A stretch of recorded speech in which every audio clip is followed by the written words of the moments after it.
Hello YouTube, it's the Janky Commander, and today I'll be going over my Teysa Karlov EDH deck. Teysa Karlov, for 2, a black and a white, you get a 2/4 Human Advisor with, if a creature dying causes a triggered ability of a permanent you control to trigger, that ability triggers an additional time. That's what we're mainly using her for. But then she has a second line of text that says, creature tokens you control have vigilance and lifelink. So this is kind of an aristocrats build. Let's go over the land base first. We have 9 swamps and 9 plains. And then we have 7 kind of colorless lands. We have Arch of Orazca to help us draw cards, or draw a card. Westvale Abbey is a way to sacrifice 5 creatures, and then when you do that, flips into a 9/7 flying lifelink indestructible haste demon. So that's always nice to have as a little combat trick. We have Ashen Barrens. If we need to cycle for a basic land, you can do that. Reliquary Tower, no maximum hand size. We will be drawing a lot of cards with this deck. Vault of the Archangel. If you activate its ability, creatures you control gain Death Touch lifelink until end of turn. Very good to help kind of keep people from attacking you, leaving that up. Myriad Landscape, you sack, go get 2 basic lands of the same type. Then Urborg, Tomb of Yawgmoth, turns everything into a swamp. And then the last of our lands are dual lands. We have Opal Palace, which for 1 can make a color of any color of your commander's identity. Scoured Barrens, Orzhov Basilica, Tainted Field. This needs a swamp in play to be able to produce 1 of either color. Otherwise, it produces colorless. Caves of Koilos, Concealed Courtyard. This one, it feels bad when you draw into it late game because it enters tapped. Command Tower, Fetid Heath, the Filter Land, Shambling Vents. Tap can pay 1 white, 1 black, and a colorless. Becomes a 2/3 black-white elemental creature with lifelink until end of turn. Still a land. Temple of Silence to scry. Godless Shrine, just a dual land. And Isolated Chapel. That is all of our mana base. Going into death triggers, things that trigger on death. We have Grim Horror Specs, that whenever another non-token creature dies, you draw a card. That's that we control. Midnight Reaper, same thing except it deals 1 damage to you when you draw a card. And it Liliana, Dreadhorde General. Her static ability is whenever a creature you control dies, draw a card. If you can alter, that is just, it's really mean. Each opponent sacrifices a permanent, or each opponent chooses a permanent type of each permanent type. Each opponent chooses a permanent of each permanent type they control and sacrifices the rest. So that means they're stuck with 1 land, 1 artifact, 1 enchantment, 1 creature. I might be missing 1, but yeah. Hallowed Spirit Keeper, when it dies, create X/1/1 flying spirits, where X is the number of creatures in your graveyard. Will always trigger for 1. Sifter of Skulls, when another creature you control dies, put a 1/1 colorless Eldrazi Scion into play. That helps us come out even for mana. Dark Prophecy, whenever a creature dies, draw a card, lose a life.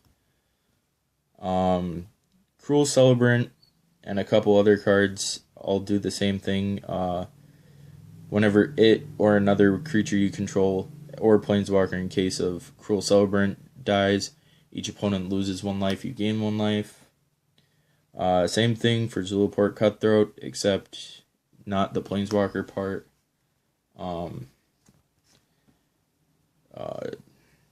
Falcon Wrath Noble does the same thing, except it targets a player, not each opponent, and it also counts your opponent's creatures dying. Same thing with Vindictive Vampire, except this one doesn't target, and this one actually deals damage. So if you can give it infect or anything, kind of gets gross.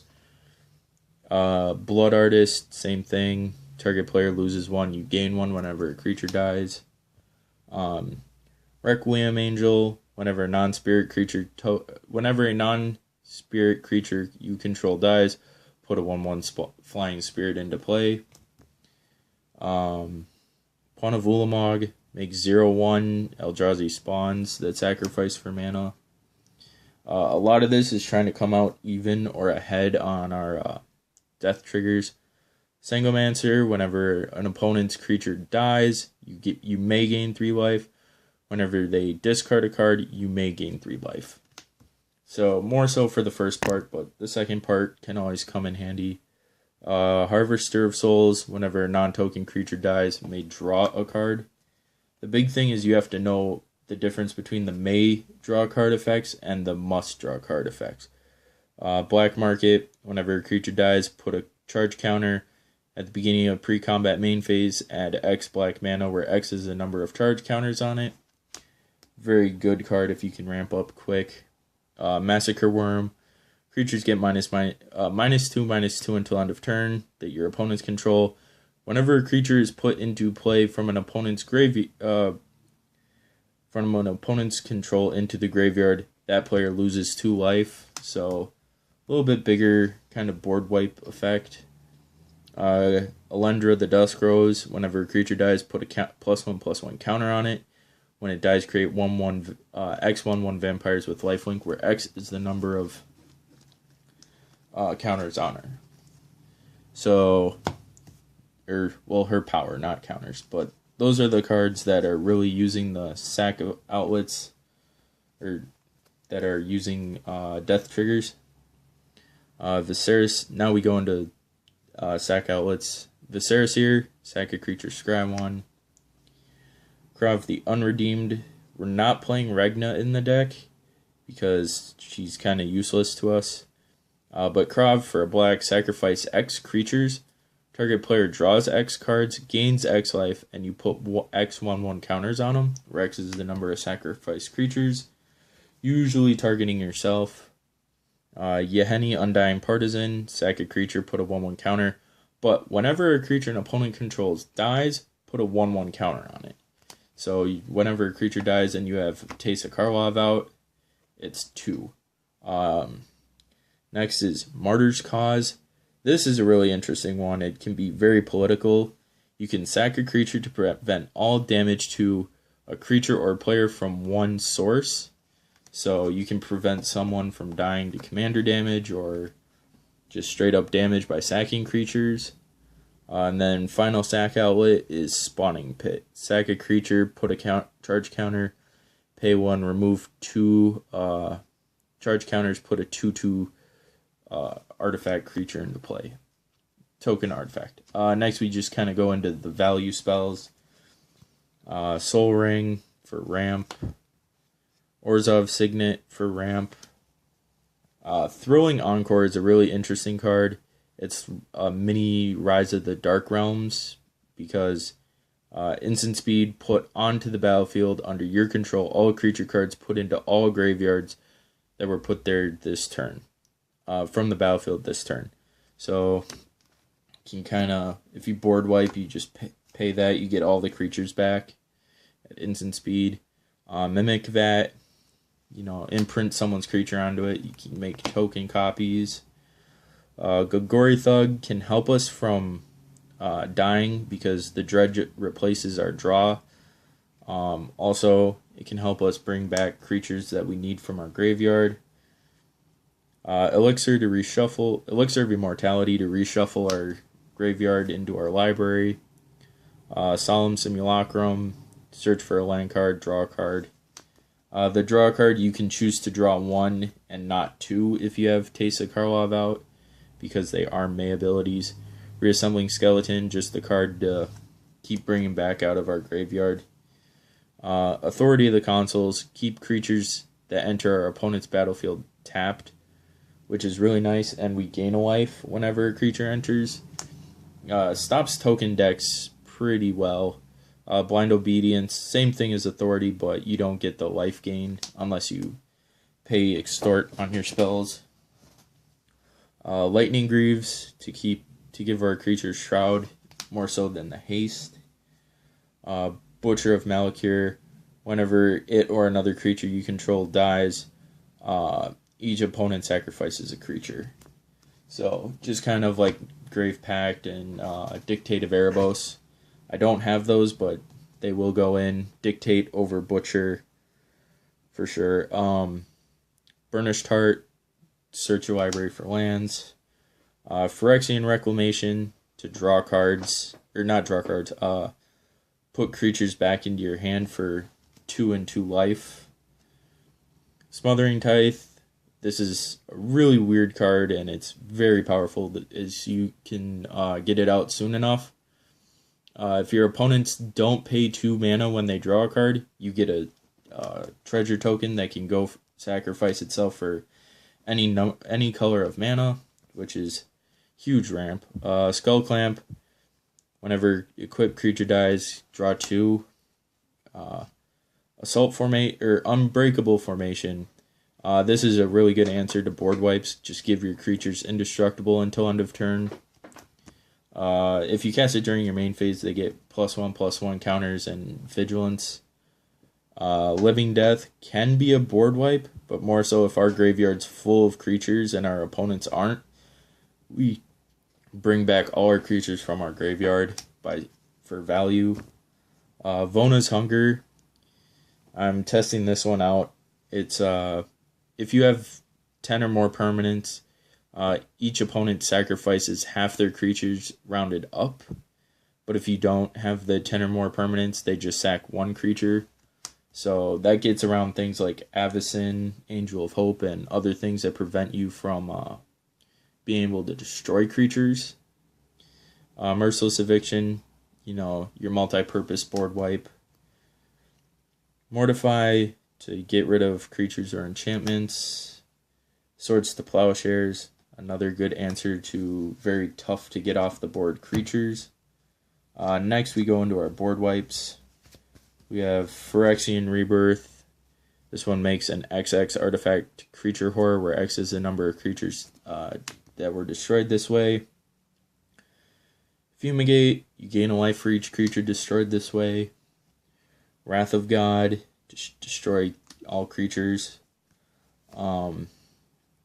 We have Kaya's Wrath, you gain a life equal to the number of creatures you controlled that were destroyed this way. And then the next 2 board wipes are kind of board wipes on creatures. Massacre Girl, she's really interesting because for every creature that dies from a -1/-1 counter or just dies this turn when she enters, gives each other creature a -1/-1 kind of counter until end of turn. With Teysa, this can essentially just board wipe when it comes down. And then Archfiend to Depravity. This is kind of a board wipe. At the end of each opponent's turns, that player chooses 2 creatures, then sacrifices the rest that they control. Very, very good against tokens. That means that they can never commit to the board enough creatures without sacking them. Now we go into our win cons, our big win cons. Pitiless Plunderer and Revel in Riches. Pitiless Plunderer, whenever another creature you control dies, create a treasure. And then Revel in Riches, whenever a creature an opponent controls dies, create a treasure. At the beginning of your upkeep, if you control 10 or more treasure, win the game. So you kind of use these to try and win the game on your next turn cycle. That's one way we win the game. The next is the Solemnity Mikaeus the Unhallowed. Solemnity, players can't get counters.